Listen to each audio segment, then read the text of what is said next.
When we last left off, Scorpion was about to fight Sub-Zero, and Kotal Khan was involved in the kidnapping of Cassie Cage. Let's go on to Volume 2. Blood Gods! Welcome to the Complete Story Series, where we take trade paperbacks and single issues and we break them down into digestible bites to help you understand. Then everything is dramatically back to you. All alterations to the panels, text, and images are to prevent copyright problems, and all art is owned by its respective companies. Kotal Khan sits before his prisoner, Aaron Black. Aaron started a potential war between the Earthrealm and Outrealm by kidnapping Sonya Blade and Johnny Cage's daughter and her friend Jackie. As Aaron actually works for the Red Dragon and not Kotal, Kotal Khan had him brought in to answer for his crimes. They've learned that Cassie Cage is now being held on Shang Tsung's island, and Kotal agreed to get them a ship to bring them to the island, if they help him fight off Goro's father. Kotal Khan tore Goro's arms off his body, and then he left him dishonored, preparing to die. But Goro's father vowed revenge. He wouldn't kill his son, and now he was preparing to battle against Kotal Khan and his troops. Meanwhile, Hanzo was currently sneaking into a city in Japan with Takeda. He was sent on a mission to recover the Kami Dogo, knives that house the spirits of powerful beings, and return them to Raiden in order to prevent a great demon from releasing. Sub-Zero has been cut with one of the daggers and is currently possessed by the Blood Code, so Raiden sent Hanzo to recover it. You may know Hanzo by his other name,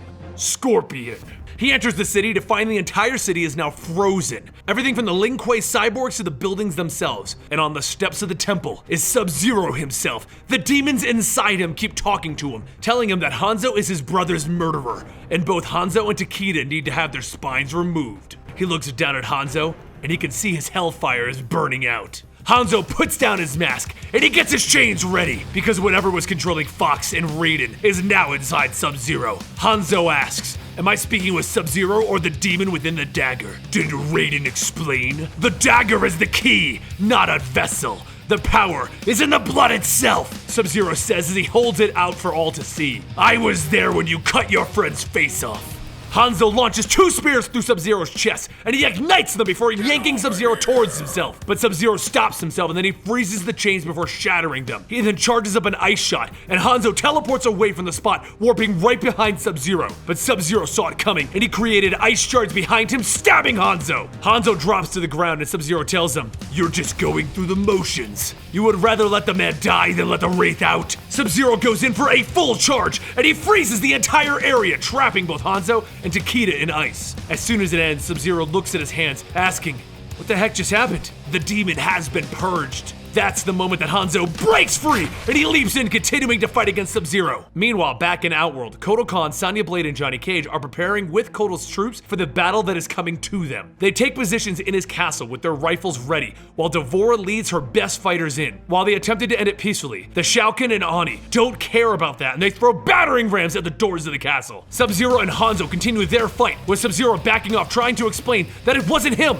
The dagger possessed him. Hanzo isn't hearing it though. The dagger should have been returned years ago, but Sub-Zero took it for a joyride. If you let me return to Raiden, we can explain this whole thing. Like your brother explained his crimes against the Shirai Ryu? Sub-Zero shouts back at him, let it go, Hanzo! There is no Lin Kuei anymore! Our own cyber bastards destroyed us! I am the last of my clan. Hanzo looks him dead in the eye. If we are both the last of our clans, then let us end this! He shouts, stabbing Sub-Zero in the chest. He then lets the Wraith take over, removing his hood to reveal the skeleton of Scorpion. He lets the Hellfire burn Sub-Zero, but suddenly he stops as Takeda is standing behind him, telling him to stop this now. Do not let the Wraith take over again. Takeda has the Kami Dogo, so Hanzo has a choice. Give into his vengeance like the demon wanted, or they can rebuild the Shirai Ryu. Hanzo pulls his blades out of Sub-Zero's chest, and he leaves him there. You'll live. Maybe not for long, but you'll live. And then, they walk back to the Sky Temple with the Kami Dogo. Meanwhile, the enemy has shown up at Kotal Khan's doorstep, and they begin battling against everyone in Kotal's castle. There are so many of them that Sonya gets bathed in the blood of her enemies as they split them in two, and Johnny tries to drag a friend out of the battle, only to find that that friend was split across the waist. Things are not looking good for the champions of the Earthrealm, and it gets worse as they try and fight,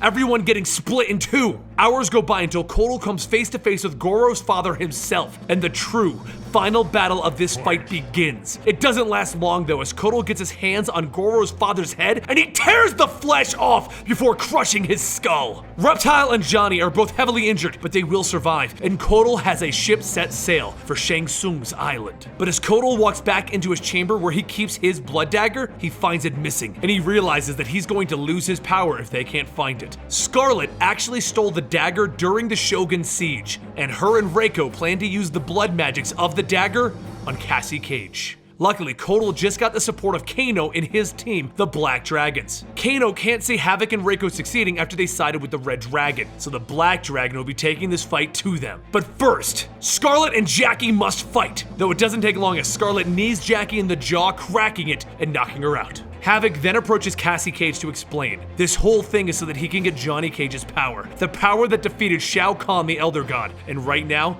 he's hoping that Cassie has that power. It either skipped a generation, or she just hasn't suffered enough, as he has Reiko chain Jackie up. Havoc then comments that he now has 2 blood daggers, and Raiden has collected 3 of the others. With one final dagger, they can turn Havoc into a blood god. Kotal, the Black Dragon, and Sonya's team all push out, killing the last of the Shogun as they prepare to get to the island. But that's when things get even more interesting. Melina, who's been working against Kotal to take what she felt was her rightful throne after Shao Kahn was defeated, thought that Reiko was on her side. But Raiden has finally awoken from an attack earlier, and he informs her that Reiko is actually working against her with someone named Havoc. She will not stand for this, and she gets her warriors ready to attack Shang Tsung's island. Everything is coming together. The blood daggers have been collected by Havoc so that he can become a blood god, and everyone was betrayed and manipulated into helping him with this goal. But now, everyone has had enough. It is time to stop him. Except Havoc needs the daggers from Raiden's temple, so he goes to Earthrealm where he runs into Hanzo, and immediately Hanzo can tell that something is wrong. He knows that Havoc is an agent of the Blood Demon. Hanzo and Havoc step off to talk alone, and Takeda, his student, steps off with Master Shinjiko. But once Hanzo and Havoc are alone, Havoc tells Hanzo he is the Blood Demon that's been controlling everyone. Back at Shang Tsung's island, with everyone sailing towards it, Reiko has Scarlet cut him with the knives, giving him